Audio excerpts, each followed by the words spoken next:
Hello and welcome back to another breaking news update. My name is Jimmy Boyd and you were watching Boyd News. I want to thank you so much for tuning in today. I've got some breaking news coming out here for you. We've got reports coming out today that the US has announced new sanctions on Russia once again, targeting their financial system over this war in Ukraine. So I put on the screen here for you the sanctions take aim at foreign financial institutions supporting Russia's war, restrict Russia's access to certain US software and information technology services, and target over 300 individuals and entities, and also whose products and services enable Russia to sustain its war effort and evade sanction. So the US is going after more individuals and entities that are still supporting Russia's war in Ukraine. So this is going to put a halt to make it more difficult for Russia to get the supplies and equipment that they need to continue fighting this war. So obviously that's the whole reason why they've unleashed these sanctions. And we'll have to see what this does because majority of the sanctions that have been placed on Russia have made an effect, but Russia has found ways to adapt and get around them and evade sanctions to continue fueling their war in Ukraine. So we'll have to see what this does. But I've got a couple things I want to show you here real quick on X regarding this situation. From Jason J. Smart, the Moscow Exchange announced a cessation of trading of dollars and euros due to new U.S. sanctions. Russia's economy took a huge hit today due to the new U.S. sanctions. So I'm hearing a lot of reports on this that the Moscow Exchange took a huge hit today because they can no longer trade in dollars and euros due to these sanctions. So some would say that wouldn't this accelerate the whole de-dollarization thing going on with BRICS? I'm not really sure, but yeah, apparently this took a huge hit to the Moscow Exchange today. Also here from Mario Nafal, Russia promises retaliation to U.S. sanctions. Russia's foreign ministry spokesperson threatened retaliation to the latest wave of U.S. sanctions against Russia. As always, in such cases, Russia will not leave such aggressive actions unanswered. Restrictions were placed on Russia's use of U.S. software and IT services, while the Commerce Department also targeted Hong Kong shell companies that were supplying semiconductors to Russia, impacting nearly 100 million in high-priority items. Over 300 individuals and entities in Russia and beyond were targeted. So this is pretty crazy. So yeah, like I said, China's a big supplier to Russia when it comes to this war. Okay, they're supplying semiconductors to them, and they obviously need these for lots of their equipment. So where's Russia going to get these from now? This is obviously going to be a big problem, and apparently it's going to put pressure on other countries, including China, to not want to do business with Russia, considering they're in a wartime economy, and the things that they're going to be buying right now are primarily, used for their war effort. So this is going to make a lot of countries want to be wary about wanting to supply equipment or anything really to Russia, considering that these sanctions could also start to move towards them or potentially China.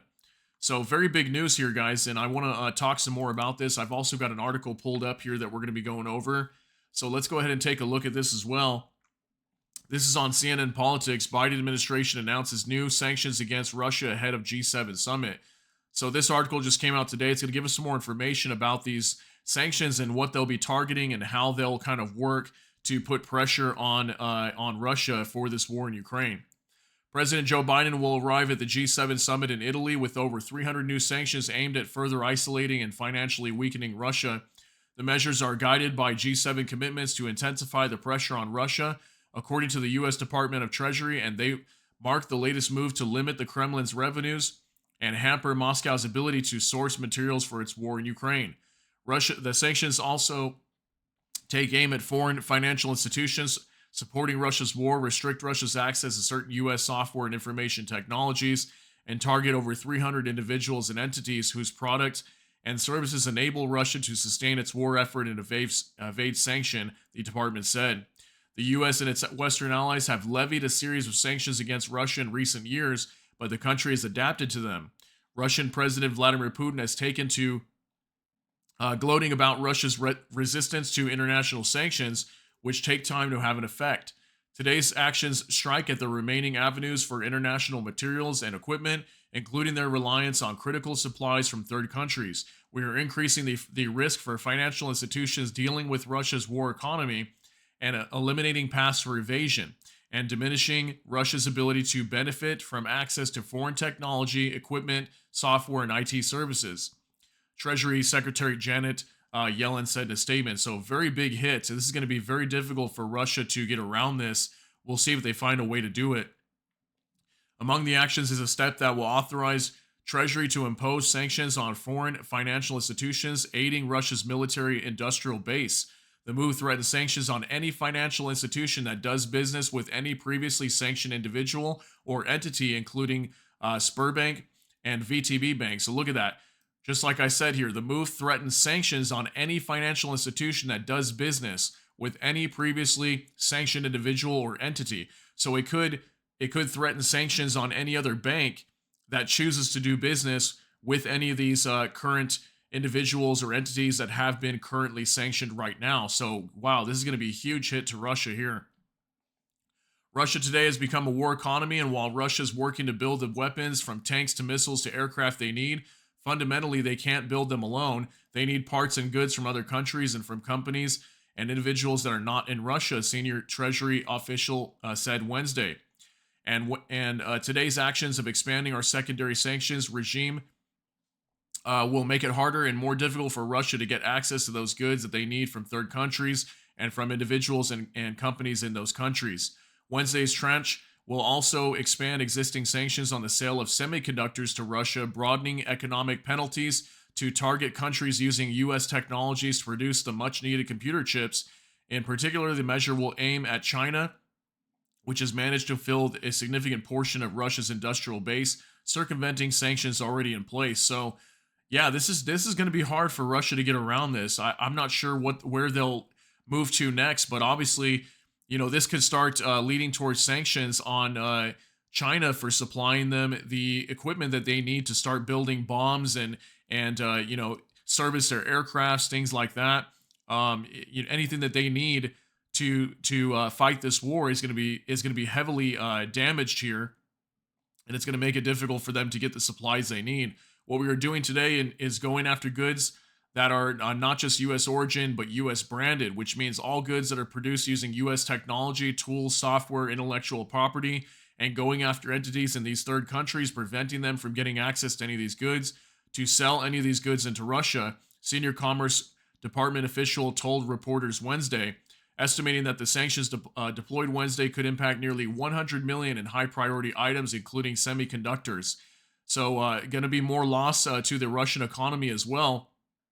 And again, if they're moving towards a wartime economy and majority of their income is being spent on war, and then we've got these major sanctions making it difficult for them to produce and purchase the equipment and things that they need to build the bombs and whatever it is that they need for their war effort. Obviously, this is going to impact their economy big time as time moves on. Another move will target Russia's attempts to evade sanctions through networks that use convoluted schemes to move money and other valuable goods and assets, Treasury said. It will designate more than 90 individuals and entities doing so in Russia, Belarus, British Virgin Islands, Bulgaria, Kazakhstan, the Kyrgyz, I'm not sure if I'm saying that right, Republic, China, Serbia, South Africa, Turkey, and the United Arab Emirates. So, wow, this looks like a pretty effective sanctions package here. But, just like I've said before, there's been lots of sanctions that have come out onto Russia, but Russia's always found a way to get around this. But this looks to be the most significant package to date that I have seen for these sanctions. So, I don't know. Let me know what you think down below. Do you think these will be effective at putting a halt to this war, or do you think it'll at least make it more difficult for them to fight this and maybe slowly over time lead to some sort of truce in Ukraine? Hopefully it does, actually. I hope this war does end over there. I'm sure most of us want this war in Ukraine to end peacefully and for the bloodshed to be over. But at this moment, we'll see what these sanctions do. So let me know what you think down below. That's going to be it for this update. If you got something out of this, please smash that like button. And also, if you enjoy my content, please consider subscribing down below. Hit the notification bell. That way YouTube can notify you. With that, I hope y'all have a great day. Everybody take care and God bless, and we'll see you in the next one.